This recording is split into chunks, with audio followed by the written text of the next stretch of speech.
Hello friends, good evening. कैसे हो आप सब?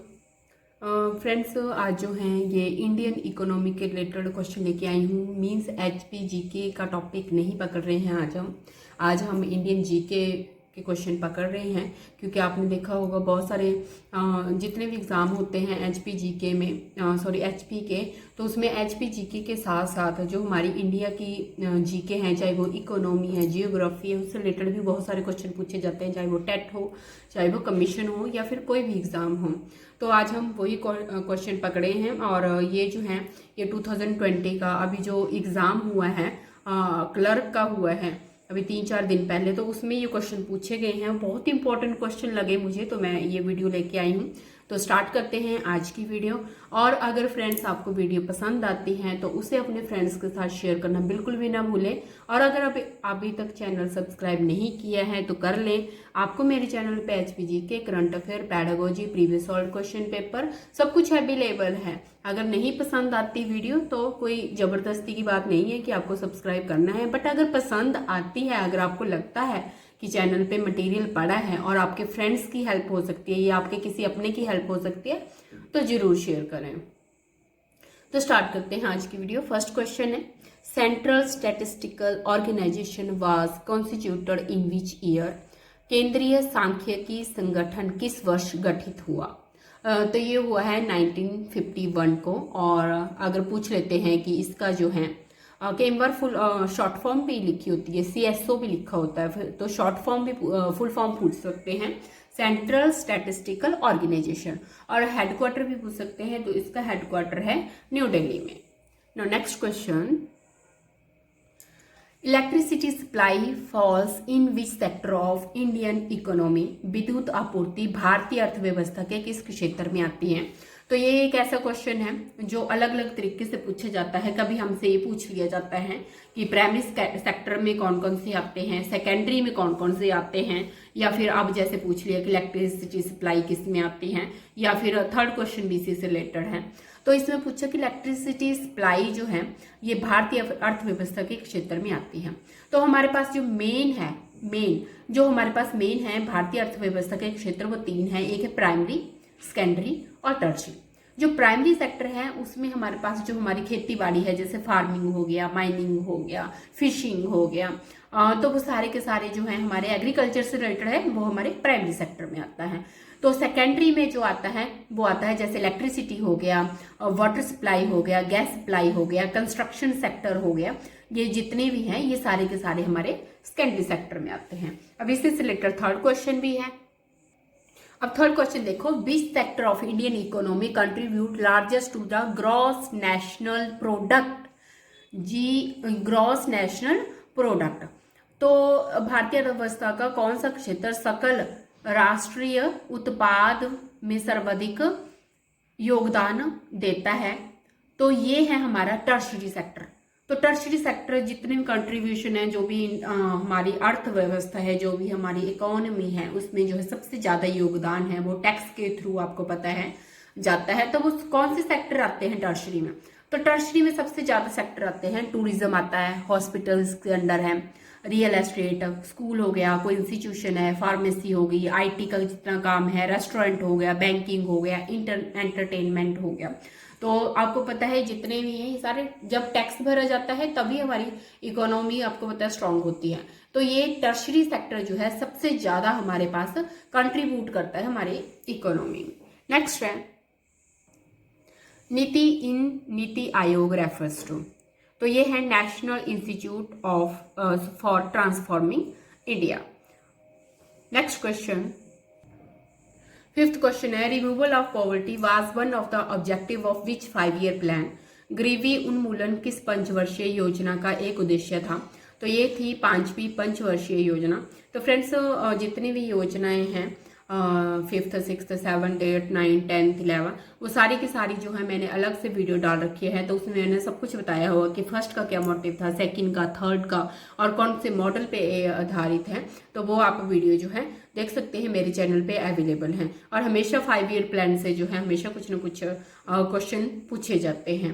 नेक्स्ट है, सिक्स्थ क्वेश्चन है the type of unemployment when productive capacity is inadequate to create a sufficient number of jobs is, वह किस प्रकार की बेरोजगारी कहलाती है जब उत्पादक क्षमता पर्याप्त मात्रा में नौकरी सर्जन करने के लिए अपर्याप्त है। तो उसको हम बोलते हैं स्ट्रक्चरल अनएम्प्लॉयमेंट। स्ट्रक्चरल अनएम्प्लॉयमेंट का सबसे अच्छा एग्जाम्पल है, अब आपने देखा होगा कि कंप्यूटर का जमाना है, डेली कुछ ना कुछ टेक्नोलॉजी अपडेट हो रही है। तो मान लीजिए जिन्होंने एमसीए किए हैं या कंप्यूटर में इंजीनियरिंग की है, वो कोई ना कोई लैंग्वेज जानते होंगे। अब हर लैंग्वेज में जो है वो अपडेट होता रहता है। तो कई बार क्या होता है कि जो कंपनी होती है, अब मान लीजिए वो कोई सॉफ्टवेयर चला रही है और वो सॉफ्टवेयर जो है अब वो सॉफ्टवेयर हो चुका है अपडेट, ठीक है। तो अब जो पुराने बंदे हैं उनको वो सॉफ्टवेयर नहीं आता है, ठीक है। अब उनकी मतलब वो तो कंपनी को ये लगता है कि अब हम जो है इनको निकाल के दूसरे बंदे रख लेते हैं, मतलब कि उनको वो चीज अपडेट हो गई और उनकी नौकरी वो चलेगी। तो वो है स्ट्रक्चरल अनएम्प्लॉयमेंट, मतलब कि प्रोडक्टिव कैपेसिटी जो है वो हम बोलते हैं ना कि अब ये बंदा प्रोडक्टिविटी नहीं दे रहा है। तो ये सिर्फ कंप्यूटर में नहीं है, ये किसी और में भी है। अगर कोई चीज़ अपडेट होती है, अगर वो पुराने बंदे को नहीं आती तो कंपनी वाले क्या करते हैं, वो ये नहीं बोलते उसको कि सीख ले तू या फिर तेरे को आ जाएगी ये, वो क्या करते हैं, वो उसको फायर करके कोई और बंदा हायर कर लेते हैं जिसको वो टेक्नोलॉजी आती है। तो वो होती है प्रोडक्टिव कैपेसिटी किसी बंदे की। नेक्स्ट है startup India scheme was launched in which year, कब स्टार्टअप ये स्कीम लॉन्च हुई थी, ये हुई थी 2016 16 जनवरी 2016 को। Next question round revolution is related with production of, round revolution जो है निम्न में से किसके उत्पादन से संबंधित है। तो ये बहुत इंपॉर्टेंट क्वेश्चन है, इसमें हमेशा रेवोल्यूशन से रिलेटेड क्वेश्चन पूछा जाता है, चाहे वो ग्रीन हो, व्हाइट रेवोल्यूशन हो, गोल्डन रेवोल्यूशन हो। तो वो भी मैंने अलग से वीडियो डाली है, तो वो आप देख सकते हैं। और father of white revolution, father of green revolution, ये सारे के सारे क्वेश्चन जो है इस वीडियो में मिल जाएंगे। तो या तो मैं इसके डिस्क्रिप्शन बॉक्स में आप देख लेना, मैं लिंक जरूर आपके साथ शेयर कर दूंगी। और राउंड रेवोल्यूशन जो है पोटैटो मतलब आलू के साथ जुड़ा हुआ है। अगर आपसे ब्लैक रेवोल्यूशन की पूछी जाती है, ब्लैक रेवोल्यूशन जो है पेट्रोलियम प्रोडक्शन से जुड़ा हुआ है। पिंक रेवोल्यूशन अनियन और प्राउन के साथ जुड़ा है। रेड रेवोल्यूशन जो है मीट और टोमेटो के साथ जुड़ा हुआ है। तो ये जरूर आप वीडियो देख लेना। एक तो पंचवर्षीय योजना हमारे पास और ये रेवोल्यूशन के साथ। Which is the largest producer and consumer of black T in the world, कि विश्व में ब्लैक टी का सबसे बड़ा उत्पादक तथा उपभोक्ता कौन है, वो है इंडिया।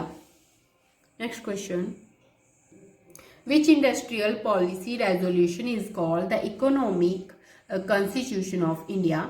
तो ये है 1956 और इसको जो है जो इंडस्ट्रियल पॉलिसी रेजोल्यूशन को या तो हम इकोनॉमिक कॉन्स्टिट्यूशन ऑफ इंडिया भी बोलते हैं, और अगर आपसे पूछा जाए the Bible of state capitalism तो वो भी इसी को बोलते हैं इंडस्ट्रियल पॉलिसी का रेजोल्यूशन। और ये कब आई थी, 1956। Next Asia's first export processing zone या EPZ भी बोला जाता है, EPZ, तो उसकी फुल फॉर्म भी पूछी जा सकती है EPZ की, वाज सेटअप इन 1965। अब सेकंड क्वेश्चन ये भी बन सकता है कि EPZ जो है कब एस्टेब्लिश हुआ था, 1965 को। अब है कहाँ पे, ये है कांडला में। नेक्स्ट है फेरा स्टैंड्स फॉर, फेरा की फुल फॉर्म क्या है, ये है फॉरेन एक्सचेंज रेगुलेशन एक्ट और ये एस्टेब्लिश हुआ था 1963 को। तो आप जब भी कोई क्वेश्चन करते हैं, अगर वो आपको लगता है कि ये शॉर्ट फॉर्म बन जाती है और इसकी फुल फॉर्म पूछी जा सकती है, तो वो आप जरूर नाम लर्न करके जाएं। नेक्स्ट है RBI was constituted on the recommendation of which commission, किस कमीशन के सुझाव पे जो है RBI बनाया गया था, तो ये थे हिल्टन यंग कमीशन।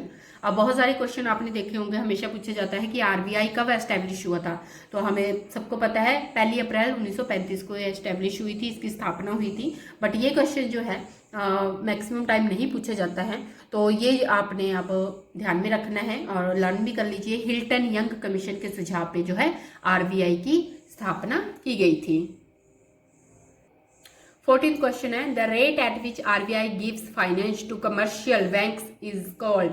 वह दर जिस पर आरबीआई वाणिज्यिक बैंकों को वित्त प्रदान करती है कहलाती है। कि आरबीआई जो है क्या या तो फाइनेंस लिखा होता है या कई बार लोन, कि जब आरबीआई कमर्शियल बैंक को लोन देती है तो उसको क्या बोलते हैं, उसको रेपो रेट बोलते हैं। अगर ये क्वेश्चन उल्टा पूछा जाता है कि कमर्शियल बैंक जो है लोन देती है या फाइनेंस देती है आरबीआई को, तो उसको रिवर्स रेपो रेट कहा जाता है। तो ये दोनों ही क्वेश्चन इंपॉर्टेंट है और पूछ लेते हैं कई बार, ये वाला रेपो रेट वाला और कई बार रिवर्स रेपो रेट वाला पूछा जा सकता है। नेक्स्ट है 15th question, which authority regulates the insurance sector. ये बहुत ही इंपॉर्टेंट क्वेश्चन है और इस पे मैंने सेपरेटली एक वीडियो डाली है जिसमें हमने सेवी और क्रिस्टल ये सारे के सारे मैंने उसमें डाल रखे हैं और हमेशा पूछे जाते हैं ये। तो मार्केट रेगुलेटर कौन सा है, इंश्योरेंस रेगुलेटर कौन सा है, तो आप वो जरूर कर रहे हैं। और क्रेडिट एजेंसीज कौन सी हैं उसका भी आपको लिंक डिस्क्रिप्शन बॉक्स में मैं डाल दूंगी। तो ये अथॉरिटी जो है जो और इंश्योरेंस सेक्टर को रेगुलेट करती है वो है IRDA।